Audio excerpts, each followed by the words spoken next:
Welcome to From Betrayal to Breakthrough. I'm Dr. Debbie Silber, and today's guest is Amanda Testa. And Amanda is a sex, love, and relationship expert and founder of Find Your Feminine Fire. Her methods bridge ancient tantric tools combined with the latest in neuroscience to help high-performing women ditch the guilt and unworthiness and embody confidence, radiance, and vitality in all areas of their life. And I'm about to introduce you to Amanda, who helps women reconnect to their feminine fire.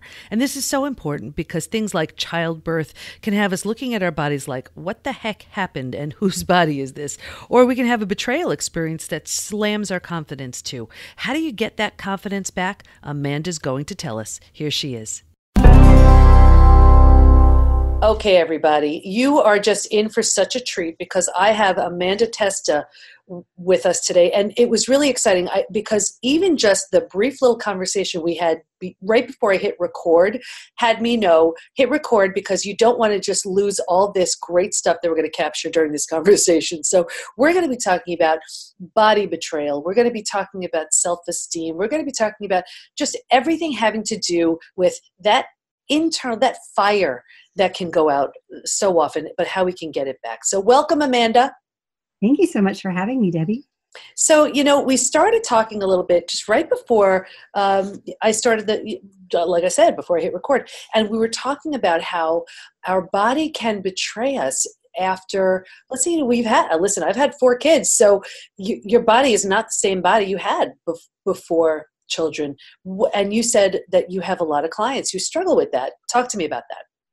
Yes, definitely. And I see this all the time because after a big experience like having a baby, a lot of times our bodies will go through these changes and we are like, what is going on? Not only that, our lives are totally turned around. And for many women, it's always a beautiful thing to become a parent. But the other part of it that a lot of times isn't talked about is how, the struggles around redefining who you are and kind of coming to terms with your body that might not be responding like it once did, or the things that you maybe did before aren't working anymore, and you're not having the desire that you once had, and all these kind of things that can happen. And so I see this often. And what will happen too is that we're so busy taking care of everyone else in our lives and tending to our families and our children that we neglect ourselves in the process. And as we do that, and it's so true, we get so busy with the kids, and they have needs and demands, and we take care of them. And then if we're working, we're dealing with that too. And then our partners, we're working on that too. And if there's any time, energy left, it seems that's when we take care of ourselves. But of course, by that time, by the time it's our turn, we have nothing left. So how do you then help someone who's in that kind of position? Yeah, so I actually am a sex, love, and relationship coach, and I kind of came to this work through my own experience of when my daughter was around 18 months old, and I just remember waking up feeling so resentful and so overwhelmed before the day even began. And I just remember one morning kind of shuffling into the bathroom, tripping over toys, and like cussing as I was kicking things out of the way. I'm the only one that does anything around here, those things that you can say to yourself sometimes. Mm-hmm. And I just went to the bathroom and I was just looking at myself. And I just really had zero connection with the woman looking back at me. I was like, who is this woman? And I just in that moment made this commitment to myself that I would do everything in my power to find her again and follow all the breadcrumbs that came my way. So, and I was doing all the things that I thought were right for myself. I was exercising, I was involved in my community, I was taking care of myself, I thought, but still something was missing. And it was this kind of a whole void and a pain that I felt, where I think a lot of the resentment and anger was coming from. So I came across my teacher and I started studying with the Tantric Institute of Integrated Sexuality for 4 years. And I really learned how to connect with myself again and how to communicate and how to ask for what I needed and how to learn what that even was. For me, it was I think I just had kind of lost my identity after becoming a mother, and I wasn't sure who I was. I had a great corporate job before I had my daughter and decided to stay home with her, which is a beautiful blessing and such a privilege to be able to do so. But I know through that, I think I went from being type A at work to being type A at the mother. And if everything wasn't right and perfect, then I was wrong. And so kind of through that, I realized like there's just kind of a simple process that you can go through to reconnect to yourself again and kind of, you know, not feel so betrayed by life. And I think that's another thing I hear from a lot of women, that, you know, you check all the boxes, right? You get married, you have a family, you do all these things, and then you're supposed to be happy. But that's not always how it works, right? And, you know, and I want to just, it was such a great thing that you said about reconnecting with yourself. And I think what happens with so many women is there's so much, they just believe, and I could lump myself into this category too, that these are things we're just supposed to know and we're supposed to be automatically good at. Like, of course I could just have a bunch of kids and then be completely connected to myself, but it's so easy not to. And I'm not sure. I don't know why I'm just not saying it straight out. And a lot of the listeners did not experience that, where they felt very disconnected and they felt like, well, how the heck am I going to do this now? How do I go back and do my work and be good at every area of my life and it's to the best of my ability? So when you said you got some help around that, what do you mean? So as I committed to myself to follow any breadcrumbs that came across my path, I found this course from my teacher all around. It was kind of around sexuality. And so I thought, oh, this might just spice things up in the bedroom. And little did I know, it was so much deeper than that, because really what it was about was connecting to your own sexuality. And this is not just about having sex. It's about connecting to that essence of who you are and your radiance and your life force.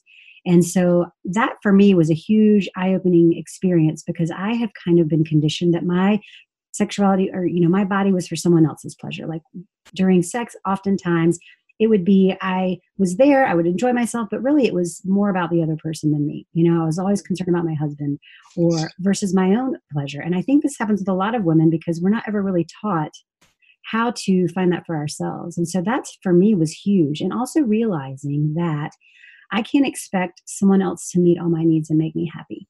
And I think that often happens too in relationship. I see this a lot where, I mean, it's the fairy tale that we're told growing up, right? It's like the Sleeping Beauty is asleep and then Prince Charming comes to kiss her and then her life is magnificent and they live happily ever after, which is not necessarily the case. And so a lot of times women, we will wait for a partner to kind of make us come alive, and realizing that you have to do that for yourself. And I think too, I'm sure you see this a lot with your clients that are overcoming betrayal. Like it really starts with kind of giving yourself the love and that you need, and like learning that you can give that to yourself, and you need to start there, kind of rebuilding this connection with yourself. And once you feel that, then it's much easier to then share that with someone else. And you know, but I really want to bring it around to betrayal, because so often our self-esteem, let's say it's with a partner or a spouse, or, you know, we're in a relationship and we're so hard hit, and our confidence, our self-esteem, our sense of worthiness, everything just takes such a nosedive. So it's easy to shut down after that, because we're assuming, well, you know what, I wasn't pretty enough, desirable, whatever it is. How do you work with somebody to have them rebuild that? Yeah, that's a great question. And honestly, the first step that I always kind of help women in this situation with is to, first of all, get clear on what it is that you even want. I mean, a lot of times it's just being able to move forward, because you fall into that survival mode and you're just getting through and taking care of everyone else again. And that's another way to kind of get through the initial shock and disbelief and everything. But really it's starting with creating a sacred practice around yourself that you can do on a daily basis. And these things can be simple, but and I like to have my women create a sensual self-care practice they do every day, because what you can control is your own immediate environment and how you feel in your body. And sometimes that can be as simple as maybe it's just like rubbing your face and soothing your nervous system, or teaching them some breathing techniques to help soothe their nervous system and kind of deal with the stress response, and learning how to move through that. And also being able to really, I like to call it emotional theater, where you learn practices to like move through your stress cycles and anger and grief and all these things, so that you have a structure in which to process that and give yourself time to do that, so that you know that you're going to be able to have that time to work through those emotions and then get back to your family or life afterwards, because you still have to function as you're dealing with this. Mm-hmm. And so some of these techniques are just so powerful. And then you start to learn how to feel good in your own body. And it can be as simple as that. Like sometimes that is a huge first step, is just to be able to sit in your body and feel good in that moment, and learning how to do that. Because when everything is chaos and falling apart, then that's something you can hold on to and control. Mm-hmm. And it's so true what you said. When you're in survival mode, these things are the last things on your mind. So it's finding that space where you feel safe, things are calm, and helping yourself create that calm. And I just want to make sure everybody knows this is not selfish. This is self-preservation. And we're so busy giving to everybody else and just figuring, well, whatever, I don't need it. It's not important. Yes, it is. And it's so much even more important, if I have to say, after betrayal, because you may not have questioned all these, your confidence, your self-esteem, your worthiness, but you do after betrayal. So you need to rebuild all these areas that you're now questioning. So what happens after that? And so after you get that kind of base level of being able to create, it's very similar to the hierarchy of needs, right? So the first step is, getting to that base level where you can feel safe and good in your body again. And then we will build onto that to kind of bringing in more pleasure into your life. Like, how can you do that in the littlest of ways? And then build on that. Because for what I find so many times for my clients is they have not even begun to think about that. And it seems like the farthest thing from their mind. Like that is so far away from where I am right now. Mm-hmm, So first you get to that level where you feel good and safe in your body. And then you can move forward to like, what gives me joy? Like, what lights me up? What even is that anymore? And oftentimes that has been forgotten. So it's like reconnecting to that. What brings you joy? What makes you feel good? And doing more of that. And so, and I like to have them like create a pleasure journal. So every day they write down things that give them joy or feel good. Maybe it's just they enjoy the smell of something. Mm-hmm. Or and a lot of times it's getting into the sensuality of life and just enjoying dropping into your five senses, because that is, again, something that's easy to control and you can do it anytime. Maybe you're eating a delicious meal and you stop to like really take in, what does my food look like? What does it taste like? What does it smell like? Those kind of things. And I love this because this is, it can be so simple. Like I travel all the time. And if I tell you how I love coming home and I have my coffee cup, like just this one cup, it is the most routine thing ever. But I just absolutely love drinking my coffee in the morning out of this coffee cup. And like, it's such a simple little thing, but it gives me so much joy. And it's just silly, but it's simple. And I think if we pay attention to just what are these simple things that you could just implement throughout your day, like what is it about your day in the morning, in the afternoon, in the evening that just makes you happy, and do more of that. Exactly. And it's just rewiring yourself for pleasure, that you're worthy of it, that you deserve it, and that it's a really vital part of life. And the more you are making yourself feel good and doing things that you enjoy, and the more, pleasure spills out into other areas of your life, to your family and to your, partners and everything like that. But it has to come from within. And so I feel like so much of that work is just reconnecting to what it is that you even like and how to do more of that. And then it just starts to build, because I truly believe when you are connected to your desire, and granted, if you're coming from betrayal, there's a few steps to get there, but you will get there. And then you can, it's leading you, right? It's leading you to where you need to be. So it's just reconnecting to that desire, so you know where you want to go, because we often forget that. So is there someone who comes to mind, like one of your clients who came in so completely disconnected, they've been blindsided by a betrayal experience, they feel horrible. And what was the process that you took them through so they could completely reconnect with themselves and feel really good again? Mm-hmm. Yeah. And so the process basically starts. The first step is, getting clear on what you want. The second step is working through these the subconscious part of you that's not in alignment with where you want to be. Because oftentimes that shows up in the body. And I work a lot with the body. Is like, okay, well, maybe it's you get like this searing pain in your belly when you think about what you want. And so it's like working through what's beneath that and integrating all the pieces so that all of you is in alignment with your goal. And that's the integration piece. And then it's working on this, creating the safety, love, and belonging in your body, understanding your own body, learning how to give yourself pleasure, learning how to reconnect to that. And then again, moving into following your desires and what's bringing you pleasure and doing more of those things. And I do a lot, I work a lot with practices that help you to do that, and practices that help to increase your worthiness and increase your self-esteem and really, really root you in self-love, because it sounds like such a vague term or overused term, self-love, but it's so key. Like when you have that innate connection with yourself and respect for yourself, you're going to move from that place, and you won't allow certain things in the past that you allowed.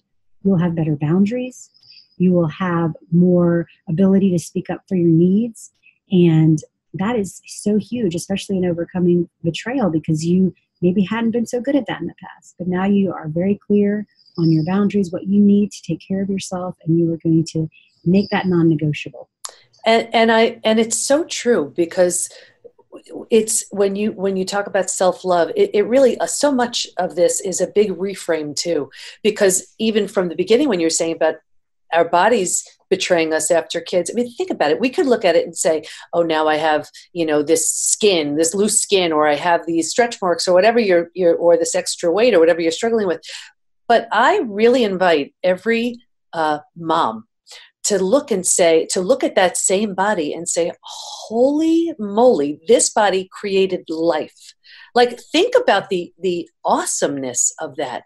Your body created another human being once, twice, 3, 4, whatever, however many times. Like, that is, just the most phenomenal experience. And not everybody can do that. So although you may be looking at the remnants of, wow, you know what, it didn't leave my body with what I had before, but look what you did. So give yourself some slack with that too. Is that, part of like that whole self-love thing? So keep going. I just wanted to make sure I interjected that for all the moms. No, that's perfect. And that's so true. And that's part of it. It's like just loving yourself as you are. And, that is a process, but that's why so many of the practices that you'll learn are just to kind of rewire the way you talk to yourself, the way you look at yourself. And just, honestly, I truly believe that because I work with sexuality, I feel like it's such a missing key in development and growth and personal evolution, because it's a part of ourselves that many women have been taught to be ashamed of, to have guilt and shame around. And granted, it's a big issue for a lot of women, or they've always felt uncomfortable in their bodies or their sexuality. And, that other thing that you'll hear, once you have a kid, you'll never have sex again, like all these things, which aren't necessarily true. They don't have to be true. But there is so much guilt and shame around it. And so when you really learn to embrace that part of you, it kind of spreads out into other areas, because not even knowing the correct anatomy is an issue for women. I mean, because a lot of women aren't taught learning the proper anatomy. Mm-hmm. And so, just little things like that compound over time, and all the messaging we receive. So working through that is huge, because a lot of times once you learn to kind of appreciate this part of you, it's life-changing. Mm-hmm. And, I just want to stop you here, because there was that chapter in Think and Grow Rich. Yes. Napoleon Hill, right? Something about, do you know what I'm talking about? Where he was talking about desire as a way of just fueling just so many other areas of life, and just in that connection, that creating that link. Yes, and he's talking about sexual energy and using that for your own evolvement. And so I love, that's kind of a part of what I teach, is when you start doing these practices and learn how to connect to that part of you, you can use that energy for nourishment, because in the Taoist philosophy, this Jing that you can cultivate, it can be transmuted into all different kinds of energy. And when we are depleted on all levels and start depleting all that, that is when we get into, disease and things like that as well. And so obviously huge stress like betrayal can cause all kinds of physical symptoms. And so it's, but yes, that's exactly what he's talking about, is like using that energy to nourish and to kind of propel your forward in business as well, from his perspective. But it's true. You can put it towards anything. Right. And is there one just process or something that you recommend to your clients that you're like, wow, that really works so well for all of them? Something that sort of speaks to it, maybe it's a little more general, but really, really moves the needle. Yeah. And honestly, I think one of the easiest things is really dropping into that sensation and learning how to do that and appreciate where you are in the moment, presence. Because that, when you're present and you are in your body and you're enjoying all your senses, there's such an innate joy in that. And that's something that's easy to do. You can find success from it immediately. And so I have my sensuality activation practice. And so I can share that with you. You can just go to amandatesta.com/sensuality and get that. But it takes you through this process of really doing that. And it's easy and it's fast. And the more you do it, like any practice, you can just drop in. Mm-hmm. And, I know it's so easy to get tricked and fooled by the simplicity of something, thinking, well, that just seems so, ridiculous. All I have to do is be present and that's going to really help me. But there's so much to it. There's just, I guess you're really speaking about mindfulness, about being so completely present and aware to what you're going through. And it's like you're squeezing more of the juice out of whatever experience you're in. Exactly. And it's so true. And especially when you're in that time where you're just trying to put one foot in front of the other, it's such an easy thing to do. And I like simple because I feel like that is truly the way to make change, is you do these simple, repetitive things over time. And that's the easiest and most effective way. And especially when everything else is falling down around you, if you just have one little simple thing you can do for yourself, you're more likely to do it. Mm-hmm. Yeah. And these simple things could just be, and you said just tapping into every sense or whatever, whatever you're experiencing and whatever sense would grab more out of whatever it is you're doing at the time. That's just an effective practice. Like I know, just even with me, I'll see a beautiful sunrise or sunset and it just takes my breath away. And I could just put my head in my phone and not notice, but it's something so simple, but it's in that moment where you're just really capturing just the beauty that's around us. So is there, I'd love to know an experience with one of your clients who was so completely shut down, and how they started with you and how they left. So not just what you walked them through, like tell me their experience. Yeah. And so I have one lady in particular, her name is Brenda. And she actually, when she came to me, she was in a very sad situation. She was miserable. She had just left a relationship. She had just had a hysterectomy. She had all these things where she was feeling like she was just falling apart. And so we did a lot of just learning to be in her body and feel good in that, because honestly, that was so hard for her. And being able to accept that she, a lot of women, when they have a hysterectomy, they struggle with feeling like a woman after that, which really you still have all the energetic space there. The energy is still there. Even if you don't have the physical organ, you have an energetic space. And that is something that's powerful to work with. So we did a lot around that. And then from there, she was able to start feeling good again. She was able to start having pleasure again in her body. And then she was able to meet this new man who was much more aligned with what she wanted, because she had a higher level of worth. And so now she's got this great man in her life and she's feeling really good in her body and she's taking better care of herself. And so she's pretty much night and day from when we first started working together. And, this brings up a point where I've heard from so many women who are they're postmenopausal and they feel like sort of their job is done. They don't have the same purpose that they had, and they can struggle with that mentally and emotionally. Do you work with women who are struggling in that way? I do. I love to call menopause a second spring, because I feel like there's such beauty and there's a whole nother level of awareness that you can have as a more mature woman, because you've experienced so much in your life. So it's kind of changing your mindset around it, because yes, there's physical symptoms that can happen, but there's also things you can do to change those and just still enjoy a great pleasure in your life. So second spring. I love that. I love that. So Amanda, what do you want everybody to know before we wrap up?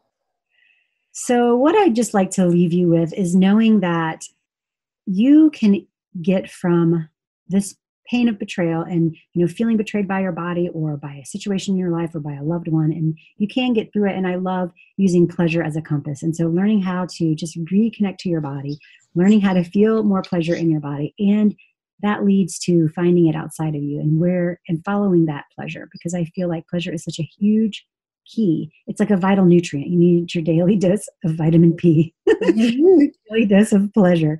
And so finding that will expand into all areas of your life. Oh, terrific. And how do we learn more about you?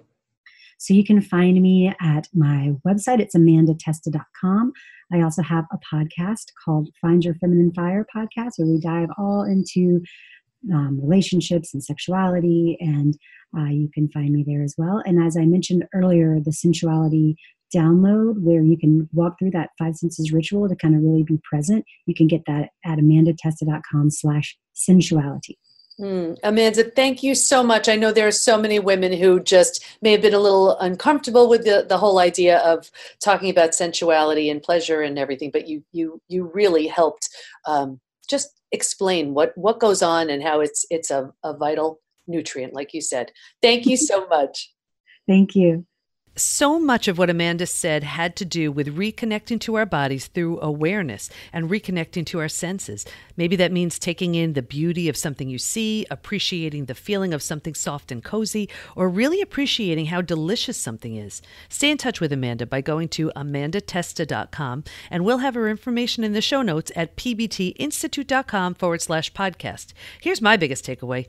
It's easy to lose touch with our feminine fire, but it's also not too hard to get it back. And one of the most powerful ways to do that is simply by being present. When you are, you're feeling again. And that's the beginning of reconnecting to all of those areas that have been changed, whether through childbirth, a betrayal, or just time. So I totally recommend you work on being more present, but it's also important to see if your betrayal is leaving some symptoms in its wake. You can find out by taking the post-betrayal syndrome quiz. Just go to pbtinstitute.com/quiz and let us support you. Go to Facebook and join our group, Women Hacking Betrayal, where we give information, tools, and support to help you move forward and heal once and for all. Can't wait to be with you next time. And here's to your breakthrough.